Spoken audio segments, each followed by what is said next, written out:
안녕하세요. 오늘도 세계 곳곳에서 벌어지는 놀라운 이야기를 전해드리러 왔습니다. 축구라는 스포츠를 통해 한국의 진정한 가치를 발견한 한 포르투갈 축구 전문가의 이야기죠. 선입견과 편견으로 가득했던 그가 어떻게 한국 축구의 놀라운 기술력과 창의성에 완전히 매료되었는지 그 감동적인 여정을 함께 따라가 보실까요? 안녕하세요. 저는 포르투갈 출신으로 현재 파리 생제르맹의 스포츠 디렉터로 일하고 있는 루이스 캄포스입니다. 유럽 축구계에서 20여 년간 일해온 베테랑이죠. 오늘 여러분께 들려드릴 이야기는 제 인생을 완전히 바꿔놓은 한 한국 선수와의 만남에 관한 것입니다. 2025년 5월 31일 밤 독일 뮌헨의 알리안츠 아레나는 역사적인 순간을 맞이했습니다. 파리 생제르맹이 인터 밀란을 5대 0으로 완파하며 클럽 역사상 첫 번째 챔피언스리그 우승을 달성한 것이죠. 하지만 제가 그 순간 가장 먼저 떠올린 건 벤치에서 환호하고 있는 한 작은 체구의 동양인 선수였습니다. 솔직히 말씀드리면 저는 처음에 아시아 선수들을 그리 높게 평가하지 않았어요. 특히 한국 선수들에 대해서는 더욱 그랬죠. 체력은 좋지만 기술적으로는 아직 멀었다는 게 제 생각이었거든요. 유럽에서 성공한 박지성이나 손흥민 같은 선수들도 결국은 뛰어난 활동량과 정신력 덕분이라고 여겼습니다. 그런데 이강인이라는 선수를 만나면서 제 모든 편견이 산산조각 났어요. 벤치에서 동료들과 함께 트로피를 들어올리는 그의 모습을 보면서 저는 2년 전 스페인 마요르카에서 처음 그를 본 순간을 떠올렸습니다. 그때 느꼈던 충격이 지금도 생생해요. 저 작은 체구에서 나오는 마법 같은 볼 터치와 창의성이 없었다면 오늘의 이 순간도 없었을 것이다. 이것이 그날 밤 제 솔직한 심정이었어요. 이강인의 정교한 패스 능력과 게임을 읽는 실력이 우리 팀 전술의 핵심이었거든요. 프랑스 클럽 최초의 대륙 트래블이라는 역사적 성취에 한국인이 결정적 역할을 했다는 사실이 믿기지 않았습니다. 경기가 끝나고 라커룸에서 선수들과 포옹을 나누던 이강인을 보며 저는 완전히 달라진 제 자신을 발견했어요. 한국 축구에 대한 시각이 180도 바뀌어 있었거든요. 그리고 이 모든 변화의 시작점이 어디였는지 명확히 기억하고 있습니다. 2023년 초 스페인 마요르카의 훈련장에서 저는 평생 잊을 수 없는 광경을 목격했습니다. 사실 그때까지만 해도 저는 아시아 선수들에 대해 상당히 회의적이었어요. 특히 한국 선수들은 열심히 뛰지만 창의성은 부족하다는 선입견을 갖고 있었거든요. 마요르카 방문 목적도 사실 다른 선수를 보러 간 것이었는데 우연히 훈련장에서 한 동양인 선수가 공을 다루는 모습을 보게 됐습니다. 처음엔 그냥 지나치려 했는데 그 선수의 볼 터치가 너무나 특별해서 발길이 멈춰졌어요. 완벽한 퍼스트 터치 360도 시야, 그리고 압박 상황에서도 전혀 흔들리지 않는 볼 컨트롤. 이런 기술적 완성도를 가진 22살 선수를 본 적이 없다. 메시나 이니에스타를 연상시키는 볼 감각이다. 이것이 그때 제 솔직한 생각이었습니다. 특히 왼발에서 나오는 정확무비한 킥과 드리블의 완성도는 정말 경이로웠어요. 유럽에서 15년 넘게 일하면서 수많은 천재들을 봤지만 이강인의 기술은 차원이 달랐거든요. 마치 공이 그의 발에 자석처럼 달라붙어 있는 것 같았습니다. 훈련 후 마요르카 코치에게 그 선수에 대해 물어봤더니 이강인이라는 한국 선수라고 하더군요. 그때까지 제가 알던 한국 축구와는 완전히 다른 모습이었어요. 기존의 체력과 정신력 중심이 아닌 순수한 기술력으로 승부하는 선수였거든요. 더 놀라운 건 그의 축구 지능이었습니다. 동료들의 움직임을 미리 예측하고 상대방의 의도를 간파하는 능력이 탁월했어요. 한국에서는 도대체 어떤 축구 교육을 받은 걸까? 하는 생각이 들 정도였습니다. 그날 저녁 호텔에서 이강인에 대한 자료를 찾아봤는데 더욱 놀라운 사실들을 알게 됐어요. 발렌시아에서 10년간 훈련받은 정통 유럽식 선수였지만 그 바탕에는 한국적인 무언가가 있었거든요. 겸손함과 끈기, 그리고 완벽을 추구하는 자세 말이죠. 마요르카 대 바르셀로나 경기를 직접 관람했을 때의 충격은 지금도 잊을 수가 없습니다. 바르셀로나라면 유럽 최고 수준의 수비진을 자랑하는 팀이잖아요. 그런데 이강인이 그들을 상대로 보여준 개인기는 정말 예술 그 자체였어요. 좁은 공간에서 3, 4명을 연속으로 제치는 드리블, 예측 불가능한 방향 전환, 그리고 마지막 순간의 정확한 패스까지. 유럽 최고 수비진을 혼자서 무력화시키다니. 이건 단순한 재능이 아니라 예술이다. 제가 그때 옆에 앉은 동료에게 한 말입니다. 특히 인상 깊었던 장면이 있어요. 후반 70분경 이강인이 하프라인 근처에서 공을 받았는데 바르셀로나 선수 4명이 그를 에워쌌거든요. 보통 선수라면 안전하게 백패스를 했을 텐데 이강인은 달랐어요. 마치 탱고를 추듯 우아하게 첫 번째 선수를 제치고 순간적인 스피드 변화로 두 번째를 따돌렸습니다. 세 번째 선수가 태클을 시도하는 순간 공을 발뒤꿈치로 넘기며 네 번째까지 제쳤어요. 그리고 완벽한 스루 패스로 동료의 득점 기회를 만들어냈죠. 관중석이 완전히 들썩였어요. 심지어 바르셀로나 팬들까지도 기립박수를 쳤거든요. 그때 저는 깨달았습니다.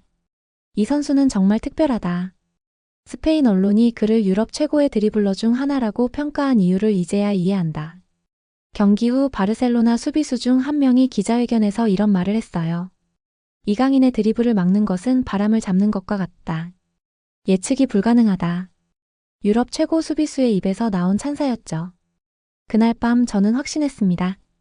이강인은 반드시 파리 생제르맹에 데려와야 할 선수라고 말이에요. 하지만 그때만 해도 그가 우리 팀 전술에 얼마나 큰 변화를 가져올지는 몰랐어요. 파리 생제르맹 합류 후 이강인의 첫 훈련 날 저는 또 한 번 충격을 받았습니다. 새로운 팀에 적응하느라 어색할 법도 한데 이강인은 마치 몇 년간 함께 뛴 것처럼 자연스럽게 팀에 녹아들었어요. 가장 놀라웠던 건 그의 포지션 적응력이었습니다. 중앙 미드필더에서 시작해서 공격형 미드필더, 윙어, 심지어 세컨드 스트라이커까지 완벽하게 소화해내더군요. 이 선수는 축구 지능 자체가 다르다. 한국에서는 도대체 어떤 축구 교육을 받은 걸까? 하는 생각이 들었어요. 루이스 엘리케 감독도 처음엔 반신반의했거든요. 아시아 선수가 우리 전술을 이해할 수 있을까? 하는 의구심이 있었던 것 같아요. 하지만 며칠 지나지 않아 감독의 표정이 완전히 바뀌었습니다. 이강인의 상황 판단력은 정말 탁월했어요. 동료들이 어떤 움직임을 보일지 미리 예측하고 그에 맞는 최적의 패스를 선택하는 능력이 뛰어났거든요. 특히 압박 상황에서의 판단력은 베테랑 선수들도 감탄할 정도였습니다. 훈련 중에 이런 일이 있었어요. 복잡한 전술 훈련을 하는데 다른 선수들은 몇 번씩 실수를 하는 상황에서 이강인만은 단 한 번에 완벽하게 이해하고 실행하는 거예요. 심지어 더 효율적인 방법을 제안하기까지 했어요. 이런 선수는 처음 봅니다. 엘리케 감독이 저에게 직접 한 말이에요. 기술력뿐만 아니라 전술 이해도까지 이 정도라니 정말 놀랍습니다. 더욱 인상 깊었던 건 이강인의 학습 능력이었어요. 새로운 전술을 가르쳐주면 하루 만에 완전히 자기 것으로 만들어버리더군요. 그리고 그 전술을 더욱 발전시켜서 팀 전체의 수준을 끌어올렸어요. 동료들과의 호흡도 정말 빨랐습니다. 언어의 장벽이 있을 법한데도 축구라는 공통분모로 금세 소통하더군요. 특히 비언어적 커뮤니케이션 능력이 뛰어났어요. 눈빛만 봐도 서로의 의도를 파악하는 수준이었거든요. 파리 생제르맹 대 AC 밀란전에서 이강인이 넣은 챔피언스 리그 첫 골을 떠올리면 지금도 소름이 돋습니다. 25m 거리의 프리킥 상황이었는데 당시 많은 사람들이 크로스를 예상했어요. 하지만 이강인의 선택은 달랐죠. 왼발로 날린 그 슛은 정말 완벽했습니다. 골키퍼가 손도 쓸 수 없는 궤적으로 골대 구석을 정확히 찾아갔거든요. 저런 킥 정확도는 타고나는 것이다. 기술을 넘어선 예술적 감각이다. 이게 그때 제가 느낀 솔직한 감정이었어요. 관중석의 반응도 장관이었습니다. 파르크 대 프랭스 전체가 한순간 정적에 빠졌다가 곧바로 엄청난 환호성이 터져나왔어요. 심지어 상대팀 선수들까지도 고개를 끄덕이며 감탄하는 모습을 봤거든요. 그 이후로 이강인의 세트피스는 우리 팀의 비밀무기가 됐습니다. 코너킥에서는 창의적인 플레이로 상대방을 교란시키고 프리킥에서는 예측 불가능한 킥으로 득점 기회를 만들어냈어요. 특히 기억에 남는 건 아스날전에서의 코너킥이었어요. 보통은 높게 올려서 헤딩 기회를 만드는 게 일반적인데 이강인은 낮고 빠른 그라운드 크로스를 선택했거든요. 상대 수비수들이 전혀 예상하지 못한 플레이였죠. 그 공이 골대 앞에서 완벽한 바운드를 그리며 덴벨레의 발 앞에 떨어졌고 덴벨레는 쉽게 골을 넣을 수 있었어요. 경기 후 덴벨레가 이런 말을 했습니다. 이강인의 패스를 받으면 골이 보인다. 이강인의 세트피스 능력은 단순히 킥의 정확도만을 의미하는 게 아니었어요.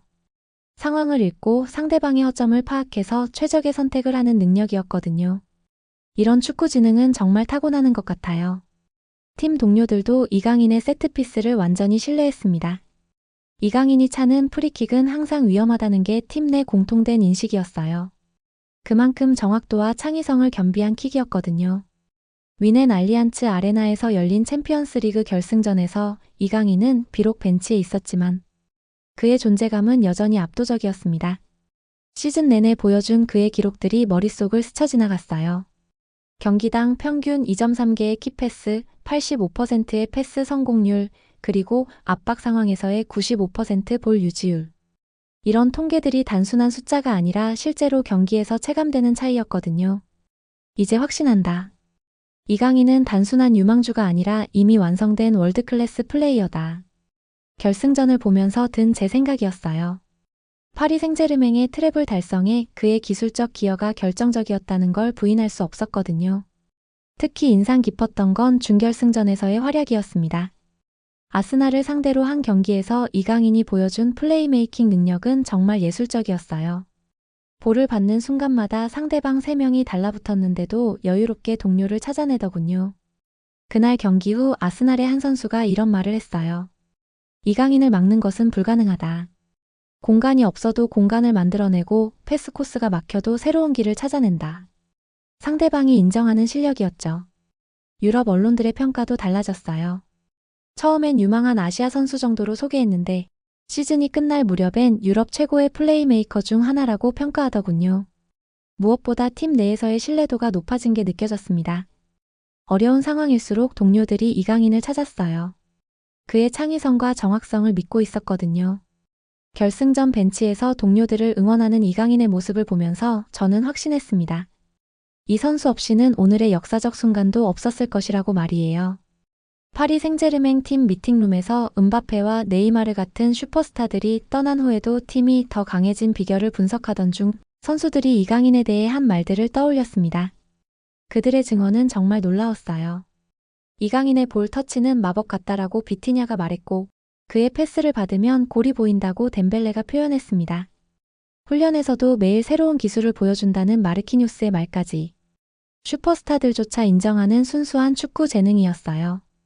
특히 인상 깊었던 건 키리안 음바페가 떠나기 전에 한 말이었습니다.